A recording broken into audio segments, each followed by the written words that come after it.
आज की बेहद अहम खबर, ब्रेकिंग न्यूज़ ये है कि आज एक बड़ी ज़रूरी कैबिनेट मीटिंग शाम को 6 बजे चीफ मिनिस्टर उमर अब्दुल्ला के रेजिडेंस के ऊपर होने जा रही है। नंबर 1। नंबर 2, इस कैबिनेट मीटिंग में जो फैसले लिए जाएंगे उसकी इजाज़त लेफ्टिनेंट गवर्नर देंगे। और इसलिए मैं जो खुलासा इस ब्रेकिंग न्यूज़ को लेकर के मैं लेफ्टिनेंट गवर्नर मनोज सिन्हा और चीफ मिनिस्टर उमर अब्दुल्ला से ये मांग करूंगा कि वो इस कैबिनेट मीटिंग में जो फैसला लेने जा रहे हैं उस फैसलों में अहम फैसले जो हो वो जम्मू कश्मीर के पुलिस डिपार्टमेंट में एसपीओज जो काम कर रहे हैं उनकी रेगुलराइजेशन की पॉलिसी बने, उनकी तनख्वाहें बढ़े, उनकी कम से कम दिल्ली की तरह जो तनख्वाह है वो 35,000 रुपया होनी चाहिए। और जितने भी फॉलोअर्स या मिलिटेंट ऑपरेशंस में जिन्होंने मिलिटेंट्स मारे हैं और आईटीआई ट्रेंड हैं उनको सबसे पहले पक्का करने का फैसला लिया जाए। और क्योंकि ये लेफ्टिनेंट गवर्नर मनोज सिन्हा भी होम डिपार्टमेंट उनके पास है तो उन्हें भी कोई दिक्कत नहीं होगी कि एसपीओज को पक्का करने के लिए, उनकी तनख्वाहें बढ़ाने के लिए, उनकी परमानेंट नौकरियां करने के लिए एसपीओज को एलजी और चीफ मिनिस्टर साहब को कोई दिक्कत नहीं होनी चाहिए। अब मैं आगे जो खुलासा करने जा रहा हूं इससे पहले आप इस वीडियो को जो सभी देख रहे हैं इसको साथ साथ अपनी मांगे कमेंट बॉक्स में करते जाएं और साथ में वीडियो को शेयर करते जाएं और पेज को लाइक ज़रूर करें, क्योंकि आप लोगों की कमेंट जो है कमेंट बॉक्स में बड़ी अहम रखती है। क्योंकि ये ब्रेकिंग खबर है कि आज शाम को 6 बजे चीफ मिनिस्टर के रेजिडेंस के ऊपर कैबिनेट मीटिंग है और साथ ही कल असेंबली का सेशन शुरू हो रहा है और इसमें बहुत से अहम बिल्स आने वाले हैं और इन बिलों में जो बातें आनी चाहिए उसका जिक्र मैं इस वीडियो में खुलासा कर रहा हूं। इसलिए इसको आप कमेंट और शेयर और लाइक ज़रूर करते जाएं साथ साथ। और इसके साथ साथ मैं ये कहूँगा कि जो बिल लाया जाए इसमें असेंबली में एसपीओज को पक्का किया जाए। और इसके साथ साथ मैं ये भी कहूँगा कि जम्मू कश्मीर में जो सीजनल टीचर्स हैं, क्लस्टर रिसोर्सेज कोऑर्डिनेटर्स हैं, वोकेशनल ट्रेनर्स हैं, कृषि उद्यमी हैं, किसान खिदमतगर हैं, नीड बेस अरेंजमेंट के तहत जो प्राइवेट कॉलेजेस में जो असिस्टेंट प्रोफेसर्स और लेक्चरर्स हैं उनको लेकर के भी बिल पास किए जाएं। और सबसे अहम मैं ये मांग करूंगा कि एक बिल लाया जाए जिसमें जम्मू कश्मीर में प्राइवेट यूनिवर्सिटीज को खोलने की इजाजत दी जाए और उस बिल में यह भी लिखा जाए कि उस यूनिवर्सिटी में जो भी प्रोफेसर्स, लेक्चरर्स, जो टीचिंग स्टाफ होगा और जो क्लरिकल स्टाफ होगा उन यूनिवर्सिटीज़ में वो जम्मू कश्मीर के नौजवान, पढ़े लिखे नौजवान ही उन यूनिवर्सिटीज़ में काम करेंगे। नंबर 2, क्योंकि हमारे जम्मू कश्मीर के 30 लाख पढ़े लिखे बेरोजगार नौजवान इस समय दरबदर हो रहे हैं और उन्हें सरकार भी कहीं पे उनको एकोमोडेट नहीं कर पा रही है, उनको रोजगार नहीं दे पा रही है। हालांकि एक एम्प्लॉयमेंट पैकेज जो है वो 40,000 पोस्टों का हमने सरकार से मांग की थी, वो ऐलान हुआ है और उसको time bound fast track mode के ऊपर वो पोस्टें भरी जाएंगी। और इसके साथ साथ जब प्राइवेट यूनिवर्सिटीज आप खोलेंगे तो उसमें भी जो हमारे पढ़े लिखे cluster resources coordinator, vocational trainers और seasonal teachers, need base arrangement के प्रोफेसर्स और इसके साथ साथ जो आपने डिसंगेज किए हुए हैं 2014-15 में और 2018-19 में रियासत को तोड़ने के बाद और एब्रोगेशन ऑफ आर्टिकल 370 के बाद, वो सारे के सारे पढ़े लिखे नौजवान वो प्राइवेट यूनिवर्सिटीज़ में टीचिंग स्टाफ में एडजस्ट हो जाएंगे। इसलिए बहुत अहम है कि आप इनको प्राइवेट यूनिवर्सिटीज़ खोलने का बिल पास किया जाए और एलजी साहब से भी हम कहेंगे कि इस बिल को इजाज़त दी जाए। और सबसे अहम एक और जो मुद्दा है वो ये है कि हमने ये भी मांग किया हुआ है कि जम्मू कश्मीर में नेशनल लॉ यूनिवर्सिटी कश्मीर के साथ साथ जम्मू में और लद्दाख में भी खोली जाए, और इसकी इजाज़त होम मिनिस्टर अमित शाह साहब दें, और ये कैबिनेट मीटिंग में नेशनल लॉ यूनिवर्सिटी को खोलने के लिए फैसला लिया जाए, क्योंकि एलजी की मोहर लगनी है और एलजी की भी कोई एतराज़ नहीं होना चाहिए लॉ यूनिवर्सिटी को लेकर के। वो क्यों खामोश बैठे हुए हैं, जबकि भारतीय जनता पार्टी के 29 एमएलए सियासत कर रहे हैं और वो हालात को ख़राब कर रहे हैं। पहले गवर्नमेंट मेडिकल कॉलेज कटरा को बंद करवाया, हमारे कई डॉक्टर्स जहाँ से तैयार होकर के जम्मू के निकलने थे उनका रास्ता बंद कर दिया, और इस तरीके national law universities, private universities हम कह रहे हैं, मांग कर रहे हैं, खोलिए, स्टाफ उसमें सारा का सारा 100% जम्मू के पढ़े लिखे नौजवान होने चाहिए। ये भी शर्त साथ में चीफ मिनिस्टर उमर अब्दुल्ला साहब और शकीना इट्टू ये दर्ज करें। नंबर 2, मैं ये कहूँगा कि national law university home minister ने देनी है, केंद्र ने देनी है, सेंट्रल गवर्नमेंट ने देनी है, तो खप आप जम्मू में डाल रहे हो, असेंबली में डाल रहे हो, क्या बेतुकी सी बात कर रहे हो। तो नेशनल लॉ यूनिवर्सिटी को भी आप कैबिनेट मीटिंग में फैसला ले लीजिए। और इसके साथ साथ मैं ये कहूँगा कि देखिए, हमारी एक हाहाकार मचा हुआ है, वो मेडिकल डिपार्टमेंट के जो स्टाफ है वो 2.5 दिन की सैलरी के लिए तमाम government medical colleges, hospitals, paramedical staff, जितना भी स्टाफ है सारा हड़ताल के ऊपर।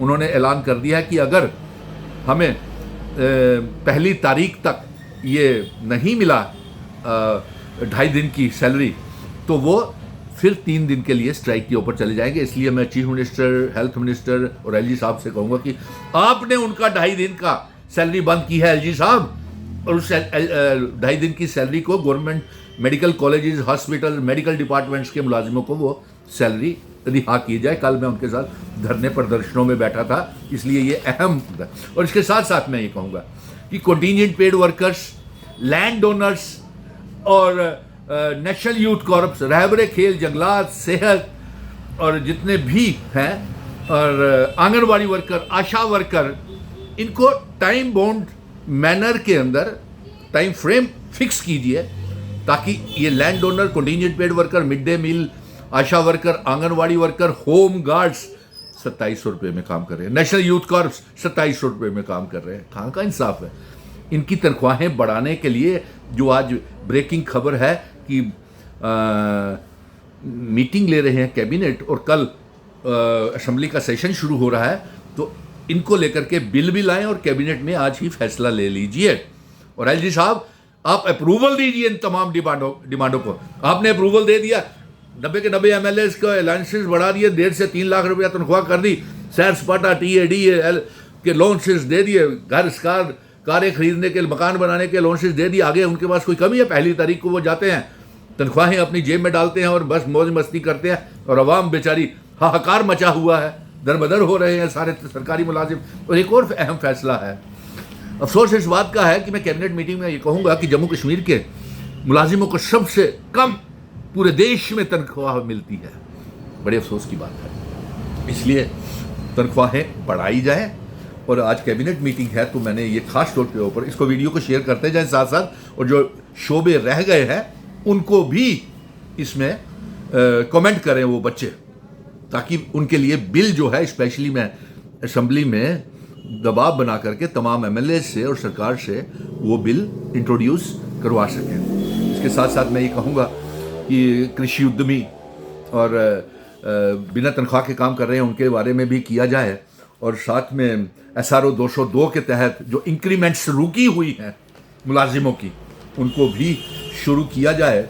और हाँ, आपने जिसकी जो सरकार आज कैबिनेट मीटिंग ले रही है, इसी कैबिनेट मीटिंग में इसी सरकार ने रहबरे खुराक के तहत CAPD, फेयर प्राइस डीलर्स और हेल्पर्स को पक्का करने का फैसला, नौकरी देने का फैसला किया था। तो उनको भी अपनी इस कैबिनेट मीटिंग में शामिल कर लिया जाए। तो कुल मिलाकर के यही कहना। और हाँ, एक और अहम मसला इसमें है कि आया सरकारी स्कूलों में बच्चे काम करना चाहते हैं, आपने और आंगनवाड़ी खोलना है, इसका मतलब मुलाजमत मिलेगी, तो वो आयाज की और पोस्टों की भर्ती करें स्कूलों में। ये हाईली क्वालिफाइड बच्चियां हैं, 5,000 रुपये तक तनख्वाह काम कर रही हैं, इनकी तनख्वाहें भी बढ़ाई जाएं। और साथ में मैं ये कहूँगा कि जो अहम मीटिंग जो है आज वो इसी बात को लेकर के है कि एसपीओस क्लस्टर रिसोर्सेज कोऑर्डिनेटर्स की तनख्वाहें दिल्ली, गुजरात और चंडीगढ़ में 56,000, 43,000, 50,000 सैलरी मिलती है क्लस्टर रिसोर्सेज कोऑर्डिनेटर को। यहाँ पे क्यों नहीं कर रहे हैं? समग्रा वाले क्या यहाँ पे तहस नहस करके लूट खसूट का बाजार। और हाँ, एक चीज़ और देखिए कि क्लस्टर रिसोर्सेज को 10+2 जो कॉलेजेस के लेक्चरर हैं, क्या आपकी लिस्टें चली गई हैं कि नहीं चली गई हैं वहाँ पे? क्योंकि आपको पक्का करने का वादा कर लिया गया। और 2018 और 19 वाले को भी पक्का कीजिए जो कॉन्ट्रेक्चुअल टीचर थे जिनको आपने डिसंगेज कर दिया। सो कुल मिलाकर के सबसे पहले मैं जिन मुद्दों के ऊपर दबाव बना रहा हूँ कि इनको कैबिनेट मीटिंग में पास किया जाए और बिल इनको लेकर के असेंबली में लाया जाए। मैं फिर से दोहरा देता हूँ और इस वीडियो को शेयर कमेंट ज़रूर करते जाइए। नंबर 1, एसपीओस को पक्का किया जाए। नंबर 2, सीजनल टीचर्स जो है जो दर बदर हो रहे हैं उनके लिए जॉब पॉलिसी और उनकी तनख्वाह 20,000 रुपया की जाए।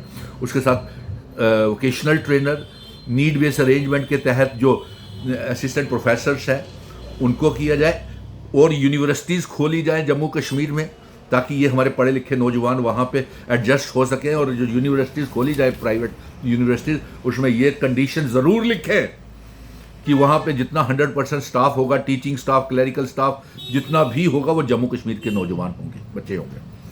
नंबर 4, NLU यूनिवर्सिटी को भी खोलने के लिए केंद्र को लिखें कि खोलें। नंबर 5, एवरेज खुराक बच्चों को CAPD के तहत उनको भी पक्का करें और आयास की तनख्वाहें बढ़ाने के लिए भी लिखें। Land donors, contingent paid worker, CPW worker, Rehbare Khel बच्चों को आप पक्का करने का आपने आश्वासन दिया हुआ है, वो टाइम फ्रेम के साथ उनको पक्का करने का भी टाइम बाउंड फिक्स करें उसको। और PHE, PDD, PWD के डेली वेजर्स को भी मुबारक है, आपको भी पक्का हो रहे हो भाई। हमारी मेहनत रंग लाई। अब हड़तालें छोड़िए ज़रा के लिए, रुकिए, विराम लगाइए। मैं ये नहीं कहता कि बंद कर दीजिए अपने हक की लड़ाई, लेकिन डेली वेजर पिछले 12 सालों में कितने पक्के हुए 2014 के बाद। अब सरकार कर रही है तो आप उसमें भी रोड़ा मत अटकाएं, लीडरी मत बनाएं, काम करवाएं। टेबल टॉक्स डेली वेजर्स के लीडरों को कहूंगा मैं कि वो करें। और बीजेपी तो गोल गोल घुमाती है, मसला हल होने नहीं देती और एक प्रॉब्लम्स क्रिएट करती है। Don't be a problematic baby. तो आज मुबारक की बात है कि वो मुझे उम्मीद है कि इन एसपीओस का और 2018-19 के कॉन्ट्रेक्चुअल टीचर्स का नीड बेस्ड अरेंजमेंट में जो बच्चे डिग्री कॉलेजेस में कॉन्ट्रेक्चुअल्स असिस्टेंट प्रोफेसर्स लगे हुए हैं उनका, नेशनल यूथ कॉर्प्स की तनख्वाहें बढ़ेंगी, contingent paid worker, land owner, mid day meals का भी पक्का किया जाएगा और आयाज की पोस्टें क्रिएट की जाएंगी, आंगनवाड़ियों को पक्का किया जाएगा। और इसके साथ साथ एक और अहम कि सब इंस्पेक्टर की पोस्टों के फार्म तो भरे हुए हैं लेकिन उनकी पोस्ट ना एग्जाम हो रहे हैं ना इंटरव्यू हो रहे हैं। LG साहब आप क्या कर रहे हैं? होम डिपार्टमेंट तो आपके पास है ना। एसपीओस को पक्का करना और उनको उनके बेनिफिट्स के लिए जो उनके बच्चों को, एसपीओस के बच्चों को आप एजुकेशन लोन और भी अलाउंसेस जो हैं, एजुकेशन अलाउंसेस और जो मेडिकल अलाउंसेस दीजिए ना उनको। ITI वालों को आपने कहा था पक्का करेंगे, वो ट्रेंड ITI एसपीओस को भी पक्का करें। उनको यूनिफॉर्म्स के लिए पैसे नहीं देते आप, उनको जो हमारे फायर एंड इमरजेंसी में काम कर रहे हैं वो भी परेशान बैठे हुए हैं। तो और एक AS एस्पिरेंट्स के लिए मैं ये गुजारिश करूंगा कि उनकी एज लिमिट बढ़ाई जाए। तो नायब तहसीलदार के पेपर आपने क्यों रोककर उधर से बीजेपी ने नायब तहसीलदारों की भी पोस्टें रुकवा दी और सब इंस्पेक्टर की पोस्टें भी रुकवा दी। तो इनको JKSSB में भी जो खाली पड़ी हुई पोस्टें हैं उनको जल्द से जल्द भरने का किया जाए। और इस वीडियो को ज़्यादा से ज़्यादा वायरल कीजिए ताकि आपकी डिमांड्स जो हैं नौजवानों की, 18 और 40 साल के बीच के नौजवानों की, ये आवाज़ 90 के 90 MLAs कैबिनेट में गूंजे और कल असेंबली का सेशन शुरू हो रहा है वहाँ पे गूंजे। इसको इतना वायरल कीजिए, शेयर कीजिए ताकि हमारी आवाज़ जो है सरकार तक पहुँच सके। और मुझे उम्मीद है कि ये हमारी आवाज़ लेफ्टिनेंट गवर्नर साहब तक भी पहुँचेगी, चीफ मिनिस्टर तक भी पहुँचेगी और जम्मू कश्मीर की सरकार तक भी अवश्य ज़रूर पहुँचेगी। धन्यवाद।